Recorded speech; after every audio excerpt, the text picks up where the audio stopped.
నీలారవింద సుహృదా సదృశం ప్రసాదే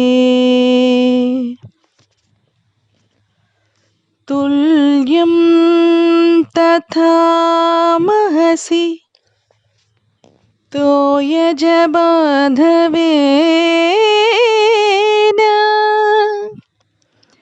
భ్రాన్యాం స్థితౌ తు పితరం వటమూలవాసం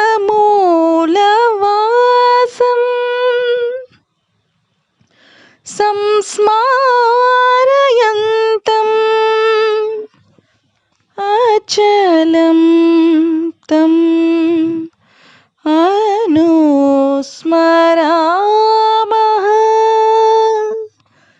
అచలం తం అనుస్మరామః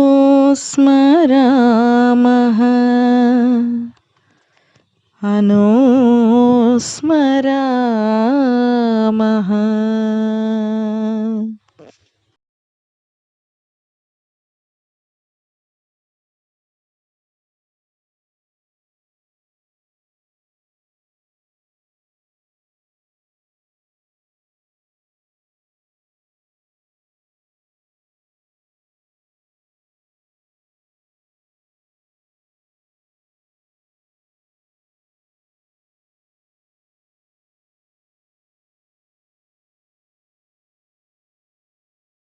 అందరికీ నమస్కారం. నా పేరు రమేష్ బాబు. లావణ్యరావు గారు పరిచయం చేశారు. ఇవాళ నన్ను మాట్లాడమన్నటువంటి విషయం ఏమిటి అంటే, అందరికీ Bhagavan, the friend of all creation. Bhagavan Ramana సృష్టిలో ఉన్నటువంటి అన్ని జీవరాశులకు కూడా స్నేహితుడు అని ఒక గ్రంథం ఆశ్రమం వాళ్ళు ప్రచురించారు. ఇది ఆ గ్రంథం. దీన్ని రమణ కేంద్రం, మన రమణాశ్రమం వాళ్ళు, తిరువణ్ణామలై రమణాశ్రమం వాళ్ళు ప్రచురించారు. రచయిత పేరు లేదు. కొందరు భక్తులు చేసిన సంకలనం అని నేను అనుకుంటున్నాను. దాన్ని నా చేతికి ఇచ్చారు అనువాదం చేయమని. ప్రస్తుతం రమణ జ్యోతిలో ఇది సీరియల్ గా వస్తుంది. రమణ జ్యోతి వచ్చే వాళ్ళందరూ చూసే ఉంటారు. అయితే దాని గురించి క్లుప్తంగా చెప్పాలంటే, సకల జీవుల స్నేహితుడు భగవాన్ రమణ అని రాశాను అనువాదంలో. తర్వాత నాకు అది అంత తృప్తిగా క్యాచింగ్ గా అనిపించలేదు. అందుకని ఆ పేరుని అందరి బంధువయ్య అరుణాచల రమణయ్య, అందరి బంధువయ్య అరుణాచల రమణయ్య అని కొంచెం పొయిటిక్ గా ఉంటుందని ఆ పేరు అలా మార్చడం జరిగింది. సరే, దానిలో ఉన్నటువంటి ఘట్టాలు మీకు వినిపిస్తాను. కుర్రవాళ్ళకి అన్నం పెట్టారా? కొత్త వారికి ఈ మాట వినగానే యువకులకు అన్నం పెట్టారా అని ప్రశ్నించారని అనుకుంటారు.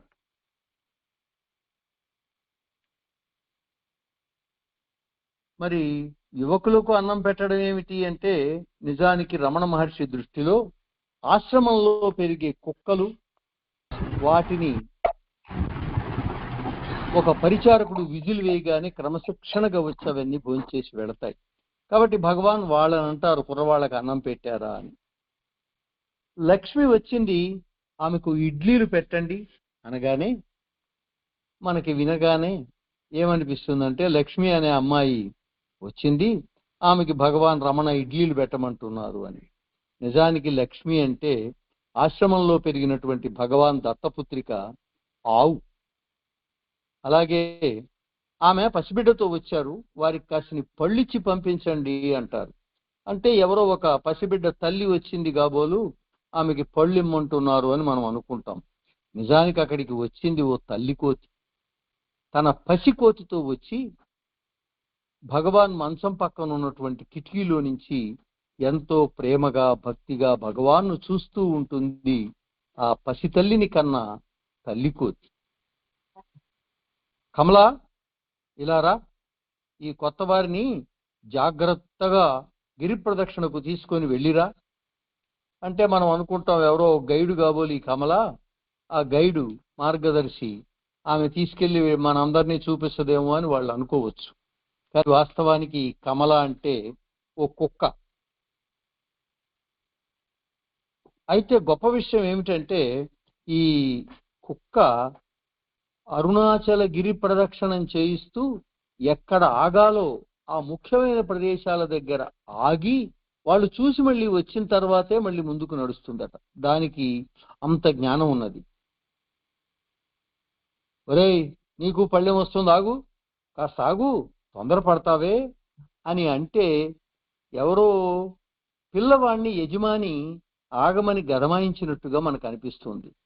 వాస్తవానికి కోతులకు భిక్ష చేసే సమయంలో తొందరపడి పక్కపళ్ళెం లాక్కోబోతున్నటువంటి కోతికి భగవాన్ చెప్పిన మాట, రారా బుజ్జి, రారా, వచ్చి ఇక్కడ కూర్చో అనగానే ఓ పిల్లి వచ్చి భగవాన్ పక్కన కూర్చుంటుంది. దామ్మదా, నువ్వు కూడా వచ్చి కూర్చో అంటే ఓ ఉడత వచ్చి ఆయన పక్కన కూర్చుంటుంది. మొగజీవుల రాగాలు తెలిసిన రసజ్ఞుడు భగవాన్ రమణ అన్నారు. అంటే ఆ జీవులు మాట్లాడలేవు, వాటికి మాటలు రావు, సైగలు తప్ప. ఆ మూగజీవుల యొక్క రాగాలు తెలిసినటువంటి రసజ్ఞుడు ఎవరయ్యా అంటే భగవాన్ రమణులు ఒక్కరే. శ్రీరమణాశ్రమం ప్రారంభం నుంచి నేటి దాకా సాధువులకి సన్యాసులకి నారాయణ భిక్ష పేరుతో మొదలు భోజనం పెడతారు. తర్వాత జంతువులకి పక్షులకి వడ్డిస్తారు. భోజనం ఏ స్థాయిదైనా సరే అందరికీ అదే ఆహారం సమానంగా వడ్డిస్తారు. ఆహారం వడ్డించేటప్పుడు పెద్ద చిన్న భేద గొప్ప మనిషి జంతువు ఏ తేడాలు లేవు. అక్కడ సకల జీవుల సహజీవనం అంతా పరిమళత్వమే ఓ సుగంధంలా పరిమళిస్తూ ఉంటుంది. భగవాన్ శ్రీ రమణ మహర్షిని ఒక భక్తుడు భగవాన్ జ్ఞానిని ఎలా గుర్తించగలం అని ప్రశ్నించాడు. ఎట్టి పరిస్థితులు ఎదురైనా సమతుల్యతతో స్థిర బుద్ధిని కలిగి అన్ని జీవుల పట్ల సమానమైన విశ్వజనీనమైన దృష్టి కలిగి మొక్క పురుగు పక్షి మనిషి జంతువు అన్న ఏ పట్టింపు లేకుండా ప్రేమ రక్షణ కరుణ అన్న ఆత్మీయ భావనలతో ఎవరు సకల జీవులను సమాదరిస్తారో ఆయనే జ్ఞాని అన్నారు. అలాగే శ్రీరమణ గీత 18వ అధ్యాయంలో 22వ శ్లోకంలో భగవాన్ శ్రీ రమణ మహర్షి గురించి బాలుని యందు జరుడైన గొల్లవాని యందు కుక్క యందు దుర్జనుల యందు పండితుల యందు అస్థితుల యందు పక్షపాతము లేక సమదృష్టి కలిగినటువంటి వారు శక్తివంతుడైనటువంటి శాంతులు భక్తుడైన భేదభావము లేని వారు రాగవిహీనులైన లోకమందు వాత్సల్యము కలవారు ఒక దివ్యాంశ సంభూతులు వినయ సంపన్నులు అని వివరించారు. భగవాన్ సన్నిధిలో పలు సందర్భాలలో పైన చెప్పిన లక్షణాలన్నీ శ్రీరమణాశ్రమంలో భక్తులకు సందర్శకులకు అనుభవైక వేద్యమే. భగవాన్ సమక్షంలో మనుషులతో పాటు సకల జీవరాశి భయం లేకుండా పూర్తి స్వేచ్ఛతో శాంతియుతంగా ఉంటాయి. భగవాన్ ఆశీస్సులతో గోలక్ష్మి అనే ఆవు, జాక్ అనే కుక్క, వల్లి అనే జింక, ఓ కాకి మోక్షాన్ని పొందాయి. ఆయన అపార కరుణ వలన పైన తెలిపిన 4 జీవులకు శ్రీరమణాశ్రమంలో సమాధులు నిర్మించారు. గోలక్ష్మి సమాధి మీద వెన్బా వృత్తంలో తమిళ భాషలో గోలక్ష్మిని ముక్తిని పొందింది అని రాశారు భగవాన్. భగవానే పొందిందంటే ఇక అనుమానం ఏముంది? కర్మ 3 రకాలు: ప్రారబ్ధ కర్మ, ఆగామి కర్మ, సంచిత కర్మ. పూర్వజన్మలో కూడబెట్టుకుంటే అది సంచిత కర్మ. కూడబెట్టుకున్న దాన్ని అనుభవంలోకి తెచ్చుకునేది ప్రారబ్ధ కర్మ. దీన్నే విధి అంటారు. ఈ జన్మలో చేసిన పనులు కూడబెట్టుకొనబోయేటటువంటి భవిష్యత్ కర్మ, దాన్ని ఆగామి కర్మ అంటారు. ఒకరు ఉన్నత జన్మ పొందుతారా హీన జన్మ పొందుతారా అని నిర్ణయించేది వారి ప్రారబ్ధ కర్మ. ఈ జన్మకు సంచిత కర్మ, మరు జన్మకు ప్రారబ్ధ కర్మ. అంటే ఈ జన్మలో మనం సంపాదించుకున్న కర్మలన్నీ కూడా మరుసటి జన్మకు ప్రారబ్ధ కర్మలు అవుతాయి. మానవులకు ఉన్న హేతువాదము తార్కిక శక్తి ఇతర జీవులకు లేవు. కాబట్టి అవి వారి ప్రారబ్ధ కర్మలను పూర్తి చేసుకుంటాయి. వారికి ఆగామి కర్మ లేదు. కావున వారికి సంచిత కర్మ ఏదైతే ఉందో పూర్వజన్మది అది అలాగే ఉండిపోతుంది. భారతీయ సనాతన ధర్మం జనన మరణ చక్ర భ్రమణము నుండి విముక్తి కావాలంటే మానవ జన్మ ఎత్తి తీరవలసినది అని చెప్తుంది. భగవాన్ మాటలతో కర్మ ఆ అవశేషాన్ని పోగొట్టుకోవటానికి పండిన ఆత్మలకు ఏ శరీరమైనా అనగా పక్షి, జంతువు, మొక్క, ఏ ప్రాణి అయినా సరే కర్మ పోగొట్టుకుని మోక్షం పొందవచ్చు. పురాణాలలో భగవంతుని చేతులలో ఈ సంసార బంధనాల నుండి మోక్షం పొందిన ఇతర జీవుల గురించి కూడా చెప్పబడి ఉంది. ఉదాహరణకు తీసుకుంటే రామాయణంలో శ్రీరామచంద్రమూర్తి చేతుల్లో మోక్షం పొందినటువంటి పక్షి జటాయు.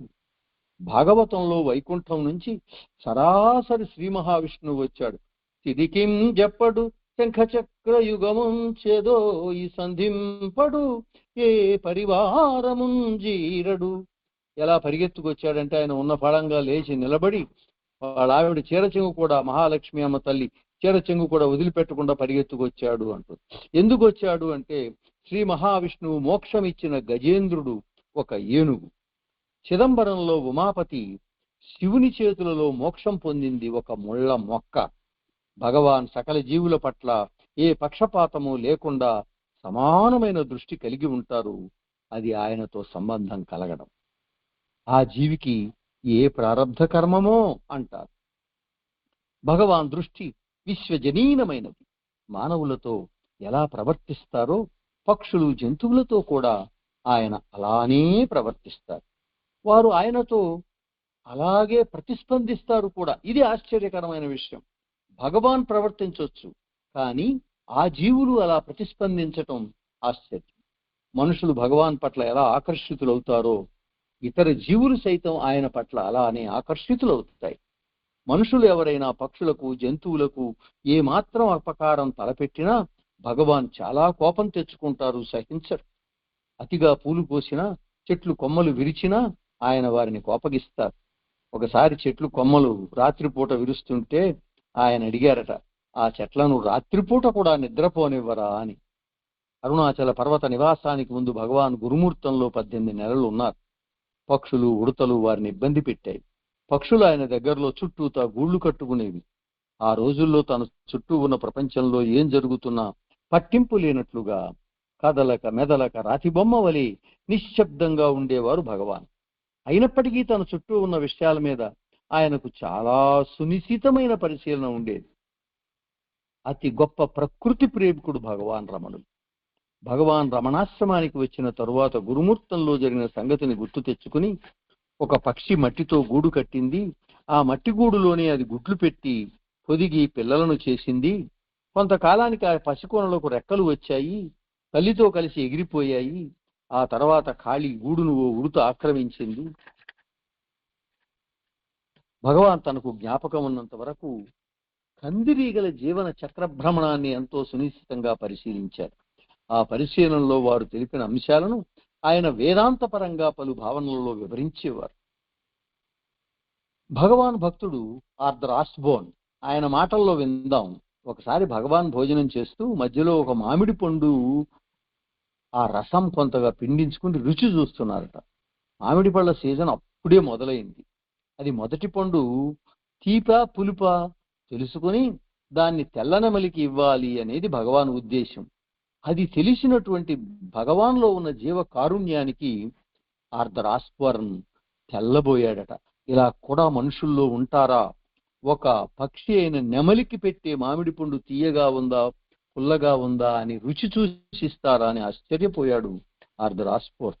ఈ ఘట్టం విన్నాక నాకు శబరి గుర్తొస్తుంది. ఆమె ఎంగిలి పళ్ళు రాముడికి ఇచ్చింది. ఎందుకయ్యా అంటే, పుల్లగా ఉందా, తీయగా ఉందా, పుల్లటి పళ్ళు నా తండ్రి రామయ్యకి ఇస్తే ఆయన పళ్ళు పులిసిపోతాయని ఆమె రుచి చూసి తీయటి పండ్లే ఏరిచ్చిందంట.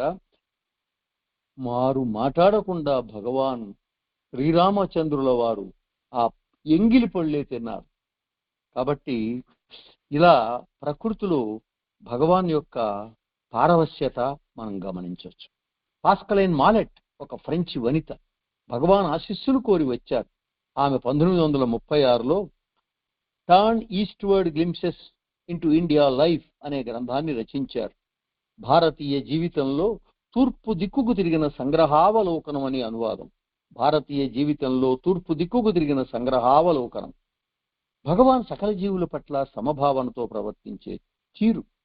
మహర్షి దృష్టిలో అంతా సమానులే. మనుషులే కాక జంతు సామ్రాజ్యమంతా ఆయన గొప్ప పాత్రుడు. మన యువ సోదరులకు చెప్పడానికి ఆయన ప్రేమ, కరుణ కురిపించిన కథలు హృదయాలకు హత్తుకుపోయే కథలు ఎన్నో ఉన్నాయి. ఆయన సన్నిధిలో క్రూర జంతువులు తమలో తాము చంపుకోవడం, పొట్లాడుకోవటం మర్చిపోతాయి. మానవులకు ఏ హాని తలపెట్టవు. ఒక నాగుపాము ఎవ్వరిని ఎదిరించకుండా శ్రీరమణాశ్రమం హాలులోకి ప్రశాంతంగా వచ్చి తన జన్మ విరోధి నెమలి పక్కన మరో ఆశ్రమ సహవాసిలాగా కూర్చుంటుంది. మహర్షి ఏ జీవికైనా అపకారం తలపెట్టడం కానీ చంపడం కానీ నిషేధించారు. ప్రతి ఒక్కరూ అవ్యక్త చేతనలో ఆశ్రమంలో తాము సంపూర్ణ సంరక్షణలో ఉన్నామని భావిస్తూ ఉంటారు. చిన్న నల్లచార ఉన్న ఉడుతలు లోపలికి బయటకు పరుగులు తీస్తూ ఉంటాయి. పక్షులు హాలు పైకప్పుల మీద గూళ్లు కట్టుకుంటాయి. కోతులు పళ్ళు దొంగిలించడానికి సమయమప్పుడా అని తీక్షణంగా పరిశీలిస్తుంటాయి. ఆశ్రమ సహవాసి అయిన ఏ జంతువైనా చావుకు దగ్గరైతే మహర్షి దగ్గర ఉండి ఒక మనిషికి ఎలా జరుగుతుందో అలానే ఉపచారాలు చేస్తూ ఉంటారు.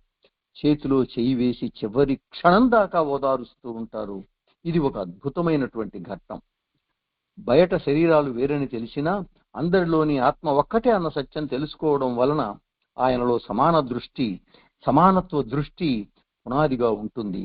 అందరిలోనూ ఆయన ఒకే ఒక్క జీవిని మాత్రమే చూస్తారు, అది ఆత్మ. కావున జంతువులకు భగవాన్ మీద పూర్తి విశ్వాసం. ఆయన దయను అవి అనుభవించాయి. క్రూర మృగాలు, పక్షులు, కోతులు వారి సంతానాన్ని భగవాన్ సంరక్షణలో ఉంచి వెళ్తాయి. ఓ క్రూర జంతువు దాని సొంత సంతానమైనా సరే మానవ సంపర్కం కలిగితే దాన్ని బహిష్కరిస్తాయి. ఎందుకంటే ప్రసవించిన తర్వాత మనిషి అంటుకుంటే మనిషి వాసన వస్తుందట, అందుకని అవే చంపేస్తాయి అంటారు. తమ మందలో కలవనీయవు. కానీ భగవాన్ సంరక్షణలో ఉన్న జంతువులు తిరిగి తమ మందలోకి వెళితే అవి వాటిని బహిష్కరించవు సరికదా, వాటికి ఎంతో గౌరవంగా భావిస్తాయి. భగవాన్ శ్రీరమణులు తమ సంతానాన్ని ఆశీర్వదించారని భావిస్తాయి. మరి ఆ ప్రత్యేకత వాటికి ఎలా తెలుస్తుందో. భగవాన్ నిరంతరం మౌనంగా పవిత్ర భావనతో ఉంటారు. ఆయనలో ఆగ్రహం అన్నది లేదు. ఆయన ఎప్పుడూ వాటిని బయటపెట్టరు. అవి కూడా ఆయన అంటే ఎప్పుడూ భయపడవు. భగవాన్ వారిలో ఒకరు అనుకుంటాయి. అవి ఆయనలో తమను తాము చూసుకొని తాదాత్మ్యత పొందుతాయి. సార్కోమా వ్యాధి వలన కలిగే నొప్పి చాలా తీవ్రంగా ఉంటుంది. భగవాన్ శరీరాన్ని వదిలివేసే చివరి రోజు కూడా పరిచారకులను పిలిచి పక్షులకు, జంతువులకు ఆహారం పెట్టారా అని అడిగి తెలుసుకున్నారు. అది ఆయనకు మూగజీవాలపై గల ప్రేమ. 2 నెమళ్లు చెట్టు మీద ఉండి క్రింకారాలు చేస్తుంటే వాటికి ఆహారం పెట్టారా అని ప్రశ్నించారు. ఇంకా విశేషం ఏమిటంటే తెల్లనమలి భగవాన్ నిర్యాణం చెందిన గది పైకప్పు మీద కూర్చుని హృదయ విదారకంగా దుఃఖిస్తుంది. దాని అరుపులో విన్న వారికి కూడా ఆ నెమలి చేసేటటువంటి అరుపుల్లో గుండెలు కరిగి కన్నీరు తెప్పించాయంటారు. మన భగవాన్ సకల జీవులకు అతి ప్రియతమ స్నేహితుడు. నెమళ్ళు, కుక్కలు, ఉడుతలు, ఆవులు, పక్షులు, కోతులు, ఇతర క్రూర జంతువులు అన్నింటికీ ఆయన స్నేహితుడు, శ్రేయోభిలాషి, బంధువు, బోధకుడు, తండ్రి. భూమి మీద ఉన్న జీవులకు సర్వము తానే అన్న అనుభూతిని కలిగించారు ఆయన. శ్రీరమణ మహర్షి సర్వము తెలిసినవారు. వారికి జంతువుల భాష తెలుసు. వారు వాటి బాధలను వింటారు. ఆయన ప్రతి జీవిని ప్రేమతో చూస్తారు. అది ఒక కాకి, కుక్క, కోతి, ఆవు ఏదైనా సరే, 1,00,000 కోట్ల అధిపతి అయినా సరే, భిక్షగాడైనా సరే, ఆయన దృష్టిలో అంతా సమానమే, అంతా ఒక్కటే. ఆయన తిరుమలనామలై వదిలి వేరే ప్రాంతానికి వెళ్ళలేదు. ఆయన సందేశాలు ఇవ్వడానికి ఇష్టపడలేదు. నేను జ్ఞానినైతే ప్రతి ఒక్కరూ జ్ఞానులే, ఇక బోధించడానికి ఏముంటుంది? మొరార్జీ దేశాయి సందేశం ఇది. ఆయన ప్రతి జీవిని తన వలనే భావిస్తారు. ఈ మాటలు జనవరి 13, 1979 నాడు ఢిల్లీలోని శ్రీరమణ కేంద్రంలో జరిగిన భగవాన్ 99వ జయంతి వేడుకలకు అధ్యక్షత వహించిన అప్పటి భారతదేశ ప్రధాని మొరార్జీ దేశాయి చెప్పిన మాటలు. 1935లో మొరార్జీ దేశాయి రమణాశ్రమానికి వచ్చి భగవాన్ ముందు మౌనంగా కూర్చున్నారు. ఆయన మనసు మీద ఆ సందర్శన ఒక చెరగని ముద్ర వేసింది. భక్తులు కానీ, ప్రఖ్యాతి పొందిన సందర్శకులు కానీ భగవాన్ ఆశీస్సుల కోసం వచ్చినప్పుడు వారి విశ్వజనీన సమానత్వానికి ముగ్ధులైపోతారు. ఇంతటి ఆశ్చర్యకరమైనటువంటి అనుభూతి ఇంతవరకు ఎక్కడా చూడలేదని నొక్కి ఒక్కానిస్తారు. భగవాన్ మన అంతరంగ గురువైనందుకు, ఆయన ఆశీస్సులు పొందినందుకు మనం ఎంతో భాగ్యశాలురమని భావించుకుందాం. అలాగే భగవాన్తో సజీవ సత్సంగం అని TRA నారాయణ అనేటటువంటి ఒక ఆయన చెప్పారు. ఆయన ట్రైన్లో బయలుదేరి వచ్చారు. ఇది సుమారుగా 1948 సంవత్సరంలో జరిగినటువంటి సంఘటన. ఆయనతో పాటు వాళ్ళ ఇన్స్పెక్టర్ పార్థసారథి కూడా వచ్చారు. ఇద్దరు కలిసి మద్రాసు నుంచి తిరువణ్ణామలై రావడానికి విల్లుపురం ఫస్ట్ క్లాస్ కంపార్ట్మెంట్ ఎక్కి కూర్చున్నారు. ఇంకా రైలు బయలుదేరలేదు. అప్పుడు ఒక 25 సంవత్సరాల వయస్సున్న యువకుడు ఆ ఫస్ట్ క్లాస్ కంపార్ట్మెంట్లో ఎక్కడానికి ప్రయత్నిస్తున్నాడు. కారణం, ఆయనది ఒక పెద్ద భారీ శరీరం. అడ్డంగా ఎలాగూ రాలేడు, నిలువుగా ఎలాగూ మామూలుగా రాలేడని ఆయన అడ్డం తిరిగి లోపలికి రావడానికి ప్రయత్నిస్తున్నాడు. ఆ గేట్లో ఈయన పట్టటల్లా సేవకుడు ఒక పక్క నిలబడ్డాడు, ఆయన నెడతన్నాడు. ఆ భారీ కాయాన్ని ఎంత బలంగా నెడుతున్నాడంటే ఆయన బలంగా యువతలకి నెట్టుకుంటూ అతి ప్రయత్నం మీద అందరూ వింతగా చూస్తుంటే సిగ్గుపడిపోతూ మరీ లోపలికి వచ్చాడట. సరే, పాపం పార్థసారథి అని మన టిఆర్ఏ నారాయణ గారి యొక్క అసిస్టెంట్ ఇన్స్పెక్టరు వాళ్ళిద్దరూ గమనించారు. కొంతసేపు అయిన తర్వాత ఆ లోపలికి వచ్చిన ఆయన వీళ్ళ కూపేలోకి వచ్చి కూర్చున్నాడు. ఆయన గురించి ఆయన చెప్పుకున్నాడు. గుజరాత్కి చెందినటువంటి ఒక వైశ్య కుటుంబానికి చెందినటువంటి వ్యాపారస్తుడు శ్రీ రతీలాల్, సరే షా, శ్రీ రతీలాల్ షా. అయితే ఆయన ఈ విషయం ఏం చెప్పాడంటే, ఇంత కొవ్వు పట్టింది చిన్నప్పటి నుంచి నాకు. మార్చి చివరి వారంలో రాత్రి వేళ నిదట్లో ఓ కళ ఏమిటంటే, సన్యాసి చెయ్యి ఊపుతూ రమ్మని పిలిచాడు.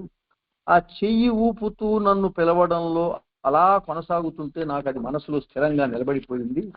అయితే కళలో చాలాసేపు ఆయన పిలిచాడు. ఎవరు ఈ కళలో వచ్చిన సన్యాసి, ఎందుకు ఇలా పిలిచాడు, నన్ను రమ్మంటున్నాడు అని అనుకున్నాడు. ఎవరికీ చెప్పలేదు. 2 రోజుల తర్వాత ఒకరోజు ఆయన భార్య ఒక గుజరాతీ పత్రిక చదువుతుందట. ఆ పత్రిక చివరి పేజీలో ఆయన చూస్తే ఒక ఫోటో కనపడింది. ఆ ఫోటో ఈయన కలలో కనబడినటువంటి సన్యాసే. అయితే ఆ సన్యాసి ఎవరో కాదు, రతీలాల్ కనబడినటువంటి వ్యక్తి, ఫోటోలో ఉన్న వ్యక్తి భగవాన్ శ్రీరమణ మహర్షి. ఆయన వెంటనే ఆ ఫోటోలో వివరాలన్నీ చదివి తండ్రి దగ్గరికి వెళ్ళి తిరువణ్ణామలై వెళ్ళడానికి భార్యాభర్తలకు ప్లస్ ఒక పనివాడికి ఏర్పాట్లు చేయమన్నారు. వాళ్ళ తండ్రి పాపం అలాగే ఏర్పాటు చేశారు. వాళ్ళు సరే వీళ్ళతో కలిసి ప్రయాణం చేశారు. వీళ్ళంతా వచ్చారు.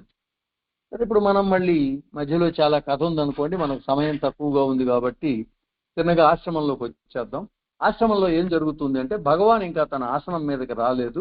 ఇక్కడ మంచం మీద వచ్చి కూర్చుంటారు భగవాన్ ఇంకా రాలేదు కాబట్టి భక్తులంతా కూర్చున్నారు. ఆ భక్తుల్లో మన రతీలాల్ గారు, ఈ భారీ శరీరం, అలాగే వారి కుటుంబీకులు, వారికి ఆతిథ్యం ఇవ్వడానికి వచ్చినటువంటి వ్యక్తి, వాళ్ళ సేవకుడు అంతా ఉన్నారు. సరే, తిన్నగా అక్కడికి వచ్చిన తర్వాత ఈ పార్థసారథి ప్లస్ మన నారాయణ గారు ఇద్దరు కూడా కూర్చున్నారు కాసేపు. తర్వాత వాళ్ళిద్దరిలో పార్థసారథి అన్నాడట, ఆశ్రమంలో గోశాల ఇతర ప్రదేశాలు కూడా మనం ఒకసారి చూసి రావచ్చు అని. సరే, ఇద్దరు బయలుదేరారు, ఇంకా భగవాన్ రాలేదు కదా అని. అలా వెళ్ళారు, గోశాల అవన్నీ చూసి వస్తున్నారు. వరండా దగ్గరికి వచ్చేటప్పటికి వాళ్ళకి ఆ తోట ఉంది. అక్కడ బెండ, బీర, ఏదో రకరకాల మొక్కలు పెట్టినటువంటి తోట, చిన్న గార్డెన్. ఆ తోట దగ్గర మొక్కల మధ్య నుంచి వీళ్ళకి మాట వినపడిందట, చీ కొంటెవాడ అని. ఎవరయ్యా చిన్నపిల్లాడి గొంతులాగా చీ కొంటెవాడ అంటున్నారు అని తొంగి చూశారు. చూస్తే అక్కడ ఒక మేకపిల్ల, కోతిపిల్ల, ఉడత, ఆ 3 జంతువుల మధ్య భగవాన్ గొంతు కూర్చున్నారు. పిల్ల మేక ఆయన మోకాళ్ళ మీద ఛాతీకి ఆనుకుని వెచ్చగా కూర్చుంది. కుడి మోకాల మీద పిల్ల కోతి తలవాల్చి ఉంది. ఎడమ మోకాలి మీద ఉడుత వాలి వయ్యారాలు సొగసు చిందిస్తుందట. ఎడమ చేతిలో భగవాన్ ఒక పేపర్ పొట్లం పట్టుకున్నారు. ఆయన కుడివేళ్లతో పొట్లం నుంచి ఒక్కొక్క పల్లి పప్పు తీసి ఒకదాని తర్వాత ఒకటి మేకకు, కోతికి, ఉడతకి వరుసగా ఇస్తూ 4వది తన వంతు వచ్చినప్పుడు అది తన నోట్లో వేసుకుంటున్నారు ఒక పల్లి పప్పుని. మధ్యలో ఆయన ఉడతకు పల్లి పప్పు ఇవ్వబోతే కోతి చటుక్కుని లాక్కుందట. లాక్కుంటే భగవాన్ చిక్ వంటివాడా అని కోప్పడి ఆ పప్పును లాక్కుని మళ్ళీ ఉడత పెదాలకు అందించారు. ఈ 4 మిత్రులు పల్లి పప్పులు తింటూ ఆనందిస్తున్న ఘట్టాన్ని చూస్తే వీళ్ళకి అసలు ఏమీ అర్థం కాల. 4 ఒకళ్ళనొకళ్ళు తాకుతున్నారు. 3 మిత్రులు కూడా మేక, కోతి, ఉడత భగవాన్ శరీరాన్ని మీదే ఆనుకుని ఉన్నారు. అది చూసి అసలు ఏం అర్థం కాల వీళ్ళకి. కానీ వాళ్ళ యొక్క ఆనందానుభూతి మాత్రం వీళ్ళకి అవగాహనకు వచ్చింది. అంటే వాళ్ళు తమ శరీరాలు అనేటటువంటి విషయం మర్చిపోయారు. ఒక ఆత్మగా అందరూ కలిసిపోయారు, స్నేహితుల్లాగా కనిపించారు. తొలి చూపులోనే ఆ దృశ్యాన్ని, భగవాన్ని అలా చూసిన నేను మాటల్లో వర్ణించలేను అంటారు నారాయణ. భావాతీతమైన దృష్టి ఒక తటిల్లతలా మెరిసింది. ఆ క్షణంలో ఒక ఎరుక, ఒక బ్రహ్మానందం, అదే సచ్చిదానందం. పప్పులు తింటం పూర్తయింది. కాగితాన్ని పారవేసి, ఒక వృద్ధుడు తన మనవాళ్లతో మనవరాళ్లతో ఎలా మాట్లాడతాడో అలాగే ఎంతో లాలనగా, ఆప్యాయంగా ఆయన లేచి నిలబడి ఇక వెళ్ళండి అని చెప్పారట. ఒక హద్దు మీరిన దైవీయ సంఘటన చూశాము అన్న అపరాధన భావనతో త్వరగా మేము బయటకు వచ్చేసామంటారు. సరే, తర్వాత వాళ్ళు కూర్చున్నారు. కూర్చున్న తర్వాత జరిగినటువంటి సంఘటనని ఆయన చాలా అద్భుతంగా వర్ణిస్తారు. ఆయన ఏమంటారంటే, ఆ కన్నులు ఎక్కడో సుదూర తీరాల్ని చూస్తున్నాయి, అతీతమైన దేన్నో చూస్తున్నట్లుగా ఉన్నాయి. ఆ కన్నులు తెరలవలే ఉన్నాయి. కాంతివంతమైన ఈ భౌతిక ప్రపంచాన్ని మూసివేసినట్లు, లోపల లోపల ఏదో జ్వలిస్తున్నట్టు, తెర మీద కొన్నిసార్లు జ్వలిత కాంతి కణాలు పేలినట్లు, తంతువుల ద్వారా విరజిమ్మినట్లు అనిపిస్తుంది. అవి ఎక్కడ పడతాయో అక్కడ కన్నులు చల్లబడ్డట్టుగా అవుతాయి.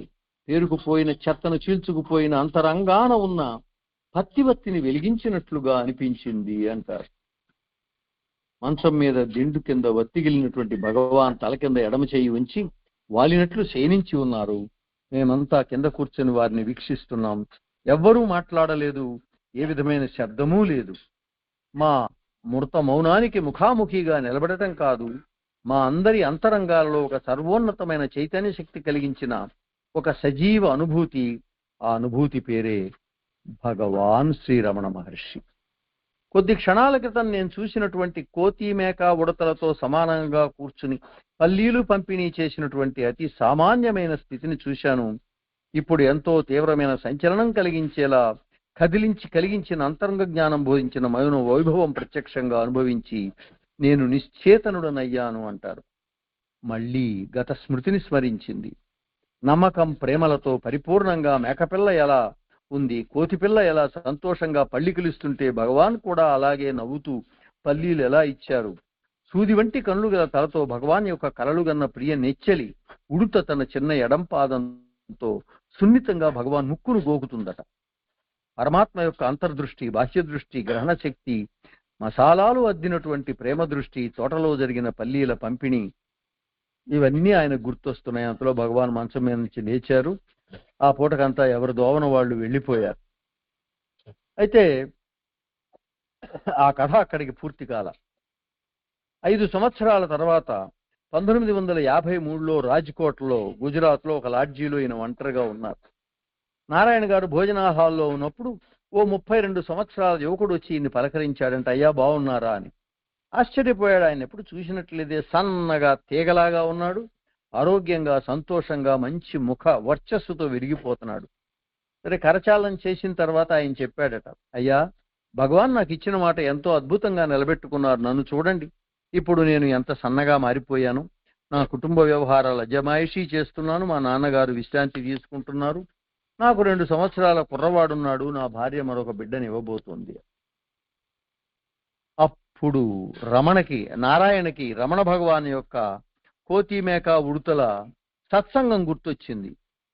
ఎప్పుడు కూడా అది మరపురానటువంటి సంఘటన అంటారు. మరి ఈ రెండు కూడా వైవిధ్యం ఉన్నటువంటి ఘటనలు. ఆ జంతువులతో సత్సంగం, రతీలాల్ మరి శరీరం అంతా తగ్గిపోయి సన్నగా మారటం నా జీవితంలో మరచిపోలేని సంఘటనలు అంటాడు. భగవానికి కృతజ్ఞతలు అంటాడు. కాబట్టి ముగింపుగా చెప్పవలసింది ఒకటే మాట, సకల జీవుల స్నేహితుడు భగవాన్ రమణ మహర్షి, అందరి బంధువయ్య అరుణాచల రమణయ్య. ఆయన నమ్మిన వారందరికీ ఆయన ఆత్మీయ బంధువు. మూగరాగం మౌన గీతం మమత సంగీతం సమత సంకేతం, ఇది భగవాన్ యొక్క జీవన శైలి. ఆ భగవాన్ రమణులకి నమస్కరిస్తూ అవకాశం ఇచ్చిన లావణ్యారావు గారికి, మిగిలిన పెద్దలందరికీ కూడా నా నమస్సుమాంజలులు, సెలవు, ధన్యవాదాలు.